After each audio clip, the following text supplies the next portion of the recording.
जातक कथा क्षुद्र देवी कहानी को लाइक करें, शेयर करें और हमारे चैनल कथा कहानी को सब्सक्राइब करके बेल आइकन का बटन दबा दें।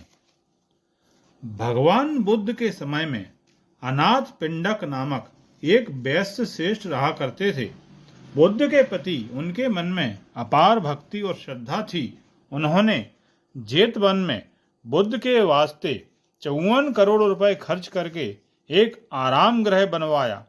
वे प्रतिदिन 3 बार बुद्ध भगवान के दर्शन किया करते थे। कभी कभी बुद्ध अपने शिष्यों के साथ उनके घर भी जाया करते थे। अनाथ पिंडक का महल 7 मंजिल वाला था और उस महल के 7 प्राकार थे। उनमें मध्य प्राकार के अंदर एक क्षुद्र देवी अपनी संतान के साथ निवास किया करती थी। वह बुद्ध भगवान से मन ही मन जलती थी। उस महल के अंदर जब तब बुद्ध भगवान का आना उसे बिल्कुल पसंद न था, इसलिए वह एक मानवी का रूप धरकर अनाथ पिंडक के खजांची के पास पहुंची और बोली, आप लोग बुद्ध को इस महल के अंदर क्यों प्रवेश करने देते हैं? ऐसे व्यक्ति का प्रवेश इस घर के लिए हानिकारक है। इस पर खजांची ने उसको खरी खोटी सुनाकर वापस कर दिया। इसके बाद वह अनाथ पिंडक के पुत्र के पास पहुंची। वहां पर भी बुद्ध के विरुद्ध शिकायत करके अपमानित हो चली गई। काल क्रम में अनाथ पिंडक का खर्च बढ़ता गया और उनकी आमदनी घटती गई। वे व्यापार के मामलों में भी बिल्कुल दिलचस्पी नहीं लेते थे।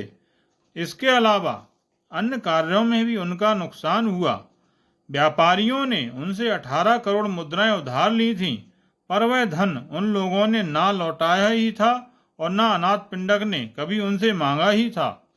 इसके अलावा और 18 करोड़ मुद्राएं अचिरवती नदी के किनारे कलशों में भरकर गड़वा दी थीं, जो नदी में बाढ़ आने की वजह से कगार के बह जाने पर बहकर समुद्र में जा मिले।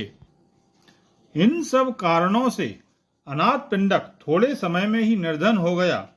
इस पर भी वह बौद्ध भिक्षुओं को भोजन कराते ही रहे, मगर पहले जैसे भारी भोज नहीं देते थे। एक दिन बुद्ध भगवान ने अनाथ पिंडक से पूछा, वत्स, क्या तुम इस हालत में भी बराबर दान देते चले आ रहे हो? अनाथ पिंडक व्याकुल होकर बोले, भगवान, मैं दान तो कर रहा हूं, पर वह सिर्फ माड़ मात्र है। उनकी व्याकुलता को भांपकर बुद्ध भगवान बोले, वत्स, चिंता न करो। जब तक हृदय निर्मल होगा तब तक माड़ दान करने पर भी उसका फल अच्छा होगा।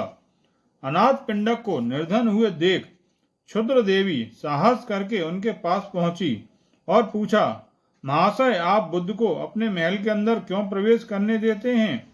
आप मन लगाकर अपना व्यापार किया कीजिए। खोई हुई सारी संपत्ति फिर से कमाने का प्रयत्न कीजिए। मैं आपके महल के 4थे प्राकार में रहने वाली देवी हूँ। आपके हित की कामना से समझा रही हूँ। इस पर अनाथ पिंडक क्रोध में आकर बोले, तुम इसी वक्त मेरे महल को छोड़कर चली जाओ। क्या आप यह समझते हैं कि मैं हमेशा के लिए इसी महल को अपना निवास बनाकर रहूंगी? मुझे इससे अच्छे महल मिल जाएंगे। यूं कहकर क्षुद्र देवी अपने बच्चों को साथ लेकर वहां से चली गई। क्षुद्र देवी ने सब कहीं खोज की, मगर उसे ऐसा अच्छा महल कहीं भी दिखाई नहीं दिया। इसलिए वह मन ही मन यह सोचकर पछताने लगी कि मैं आवेश में आकर अनाथ पिंडक के सुंदर महल को क्यों छोड़ आई। वह जिस घर को छोड़ आई थी उसमें फिर से जाने में लज्जा का अनुभव करने लगी। वह जब किसी निश्चय पर पहुंच पाई तब ग्राम देवी की सलाह लेने के लिए उसके पास पहुंची। ग्राम देवी ने उसे समझाया, तुमने अनाथ पिंडक के महल को छोड़कर बड़ी भूल की। अगर तुम फिर से उस महल में जाना चाहती हो तो एक काम करो, व्यापारियों से अनाथ पिंडक को 18 करोड़ मुद्राएं मिलनी हैं। तुम उसके मुंशी के रूप में जाकर उन व्यापारियों से 18 करोड़ मुद्राएं वसूल कर लाओ। साथ ही अनाथ पिंडक के 18 करोड़ मुद्राओं से भरे जो कलश समुद्र में मिल गए हैं उनको ले आओ। इसके अलावा अमुक जगह अनाथ पिंडक की 18 करोड़ मुद्रा मूल्य की संपत्ति है। यह बात कोई नहीं जानता। तुम वह संपत्ति अनाथ पिंडक को सौंप दो। इसके बाद तुम उनके पास जाकर अपनी करनी के लिए क्षमा मांग लो। उनसे प्रार्थना करो कि वे तुमको अपने महल में रहने की अनुमति दें। क्षुद्र देवी ने अनाथ पिंडक की 18 करोड़ मुद्राएं व्यापारियों से वसूल की। समुद्र के अंदर से धन से भरे कलश भी ले आई।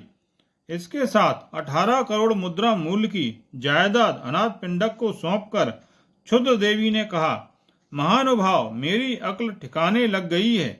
मुझे क्षमा करके अपने महल में रहने की अनुमति दीजिए।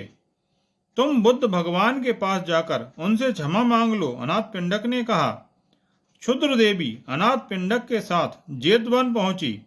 बुद्ध भगवान के दर्शन करके सारी बातें उन्हें सुनाकर अपनी करनी के लिए क्षमा मांग ली। सारा वृत्तांत सुनकर बुद्ध भगवान बोले, दुष्कर्म करने वाला व्यक्ति अपने कर्म के फलीभूत होने तक यही सोचता है कि वह अच्छा कर्म कर रहा है, मगर जब उसका फल भोगने का वक्त आता है तभी उसे सच्चाई का बोध होता है। इसी प्रकार सत्कर्म करने वाला व्यक्ति अपने कर्म के परिपक्व होने तक यह सोचा करता है कि वह दुष्कर्म कर रहा है। वह भी जब कर्म फल का अनुभव करने लगता है तभी सच्चाई का पता पाता है। मेरे पूर्व कथन का उदाहरण यह क्षुद्र देवी है। इसने सोचा कि मैं अच्छा कर्म कर रही हूँ। दूसरे कथन का उदाहरण यह अनाथ पिंडक है। ये है सोचकर मन ही मन पछताते रहे कि ये दुष्कर्म कर रहे हैं। कर्म के परिपक्व होने के बाद ही इस बात का पता चला कि किसका कर्म दुष्कर्म है और किसका सत्कर्म। यह उपदेश सुनने पर क्षुद्र देवी का मन बदल गया। बुद्ध देव के प्रति अपनी ईर्ष्या त्याग दी और अपने बच्चों के साथ अनाथ पिंडक के महल के चौथे प्राकार में फिर से निवास करने लगी। आपने यह कहानी ध्यानपूर्वक सुनी, इसके लिए धन्यवाद। आपको यह कहानी कैसी लगी कृपया कमेंट बॉक्स में जाकर लिखें।